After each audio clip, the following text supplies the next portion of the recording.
Transcendent. You do not transcend by leaving. You transcend by rising while still rooted. Detached. Distant. Above it all. That is what most people picture when they hear the word transcendence. A leader who has somehow floated past the hard part. Who looks composed because she has stopped feeling. Who had risen but at the cost of the very ground that made her real. That is not transcendence. That is bypass dressed in better language. And I will not let you confuse the two, because I have watched too many brilliant women try to ascend their way out of pain that needed to be honored, not skipped. Transcendence is not leaving the ground. Transcendence is the capacity to lead from a wider field than the one you were boxed into. It is the moment you stop letting limitation be the loudest voice in the room. It is the breath you take when you decide quietly, fully, that the ceiling someone handed you is not the sky. And if you are a Black woman, a woman of color, a leader who has spent her career being underestimated by rooms that have not yet caught up to her, you have heard rise above your entire life. Rise above the bias. Rise above the slight. Rise above the colleague who keeps mispronouncing your name. The boardroom that keeps mistaking you for the assistant. The system that keeps asking you to be grateful for the seat it was forced to give you, as if the answer to being misread is to ascend politely and never name what is actually happening. That is not transcendence. That is erasure with a softer name. Real transcendence does not ask you to abandon the ground you stand on. It does not ask you to pretend the room is something other than what it is. It asks you to stop letting the ground define how high you can build. You do not transcend by leaving. You transcend by rising while still rooted. Why it matters?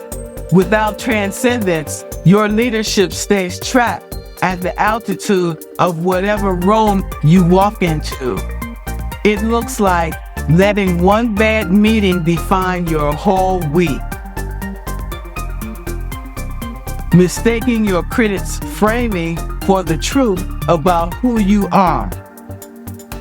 Letting yesterday's setback shrink today's vision. Leading from inside the limitation instead of above it. Carrying the smallness of the room into the bigness of your life. When you cannot transcend, the ceiling of the room becomes the ceiling of your leadership.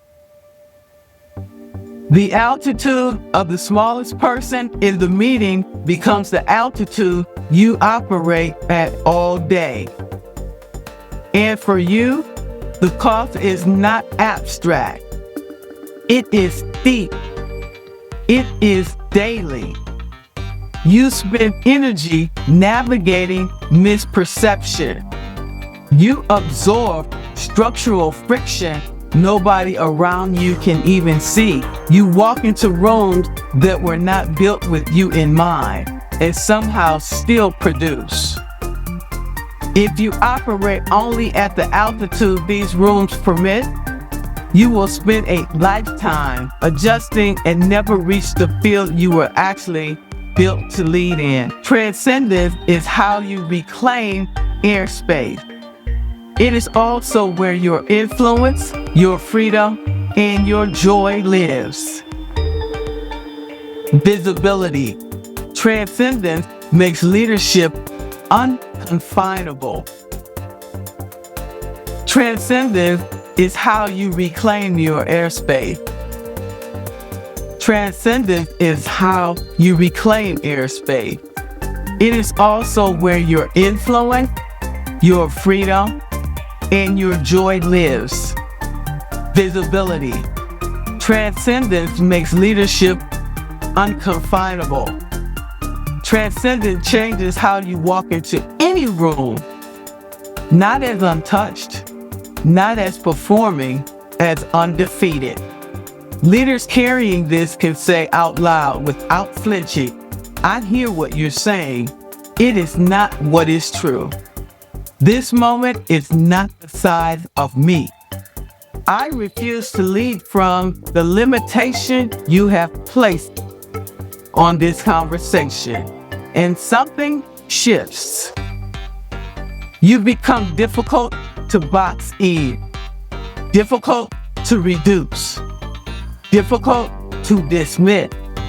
People do not follow leaders who shrink to fit the ceiling. They follow leaders who lead at an altitude the room has not yet imagined was available. When your transcendence is hidden, you match the energy of the room, even when the room is small. You explain yourself into the framing someone else handed you. You leave meetings carrying weight that was never yours. When your transcendence is visible, you walk in carrying your own altitude.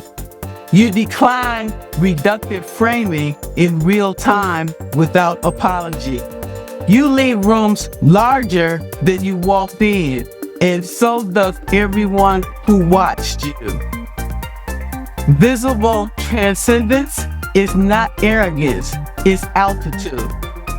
It tells the room there is more sky available than the one it has been operating under. Liberation. Transcending frees you from the smaller field. Real transcendence is internal liberation. It is the refusal to lead from the smallest version of the moment. The refusal to let one room, one comment, one interaction define what is possible for the rest of your day, your week, your career. It sounds like this room does not get to decide my altitude. I am not contained by what I am being misread as. My feeling is not their imagination of me. What you cannot see in me is not the same as what is not there.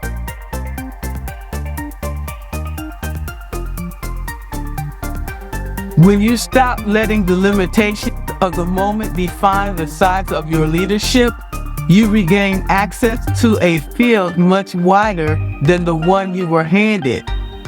That is freedom. The kind that is not revoked. The kind that does not depend on being approved of, included, or finally understood. Liberation is the end of the inherited contract that said you must shrink to fit the ceiling of the room you were placed in. That ceiling is not yours. It never was. Hand it back. You are allowed to lead from a sky larger than the one they handed you. You are always allowed. Transformation. Transcendence changes systems. When one leader refuses to be defined by the ceiling of the system, something radical happens. The system has to acknowledge that its ceiling was a choice, not a law. Other leaders see it, they feel it, and they begin to wonder. We were told this was the limit. It wasn't. We can lead from a wider field than the one we inherited. If she rides without abandoning the ground, so can I. That is the personal transcendence becomes systemic redesign. Leadership stops being about how skillfully you operate inside the box, and it starts being about how confidently you live outside it. In every woman watching, you finally believe she is allowed to do the same. One woman's altitude becomes another woman's permission. That is how the ceiling cracks. The leadership reality. Most leaders are not stuck because they lack vision. They are stuck because they are taught to make the ceiling of the room for the ceiling of reality. You were trained to treat someone else's limitations as your own. Accept the altitude of the room you were placed in. Adjust yourself rather than expand the field. Confuse polite ascension with actual freedom. That is the reality, and it is why so many capable women spend their years leading from inside a story that was never theirs to begin with. A story written by people who never imagined them at full size. You are not small for the room. The room is small for you. You are not failing to ride. You have been told the ceiling was the sky.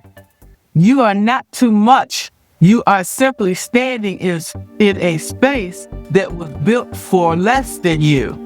You are allowed to lead from higher ground. That contract, the one that asked you to confuse someone else's feeling for your limit, that contract is over. Transcendence is not a personality trait. It is a posture you have permission to choose today, in the next meeting, right now. Closing reflection. Sit with these questions. Do not answer them quickly. What ceiling am I constantly treating like reality? Whose framing of me am I leading from instead of my own? What would change in my leadership today if I rose to the altitude I am actually built for? The answers are not arrogance, they are altitude. The final truth. You cannot lead a wider life from inside someone else's feeling. You cannot grow inside the smallest version of the moment. You cannot transcend by abandoning the ground. You can only transcend by rising while you're still rooted in it. So lift your eyes. Rise without leaving. Leave from the altitude you were always built for. That is the work. Inhibition. Before your next room, pause. Ask yourself one question. What altitude am I about to leave from? The one this room is offering, or the one I am actually built for? Then choose the higher ground.